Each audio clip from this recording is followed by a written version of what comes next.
I thought I'd bring you a short video on how to make my chili that I make for the boys.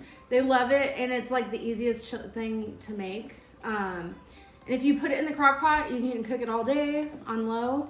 Or like right now, I just started making the chili, so I ground some beef and I'm putting it in a Dutch oven. You can use a pot, whatever you have. It's super easy, and you know, right now, a lot of people have food in the pantry, and this is all like a pantry meal basically, except for the meat. So I have 3 pounds of ground beef, and if you use a fattier, I used a pretty lean one, but you drain out the fat. So this uses, sorry, uses a 28-ounce can of diced tomatoes, or you could use stewed tomatoes, which I wish I could have used, but I could not find them in the store. I could only find diced tomatoes. So you throw that in. A jar of chunky medium salsa. It's 24 ounce, but you know, you can use whatever you've got. And then a jar of pasta sauce. Traditional pasta sauce is usually what I use, but you could use like a garlic one or whatever you want to use. Add that.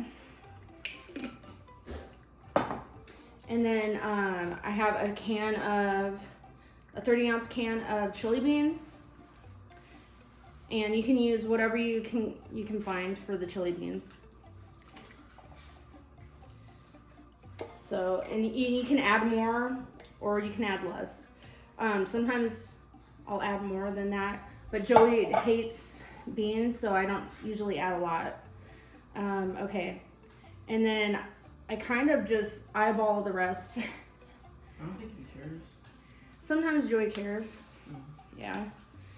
Joey, when he was younger, he wouldn't touch beans. It was like I was killing him or something. A disease. Yeah, like I'm gonna feed him a disease. Okay, so I added a teaspoon of sea salt. That's what I like to use. And then I'm gonna add probably about a teaspoon of black pepper. That's been, you know, ground black pepper.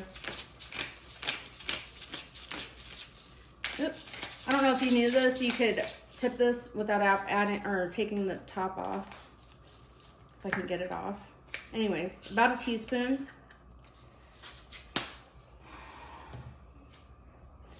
And then Gino asked for me to make it a little spicy, so I'm gonna add some chili flakes, probably a half teaspoon or so, 3/4. And then I've got chili powder, and I always eyeball this too. I usually do in the palm of my hand and do about 2 of those. So it's probably maybe 4 tablespoons total. And then sometimes I'll go in, and if it doesn't taste, you know, if I didn't add enough, I'll add more. While I'm cooking, I taste it. So probably 4 to 5 tablespoons. And then I'm gonna add probably about a teaspoon of cumin. That is pronounced cumin. Cumin, I think. So then just mix it up. And that's it. Super easy. You probably have everything in your pantry. And if you don't have chili beans, you could add like pinto beans and just add extra chili powder. And I'll simmer this for probably an hour today, just because it's kind of late. But you know, the longer you simmer it, the better. I'm gonna probably add more beans to it because we've got a full house every day. So anyways, super easy. You should have everything in your pantry, and there you go.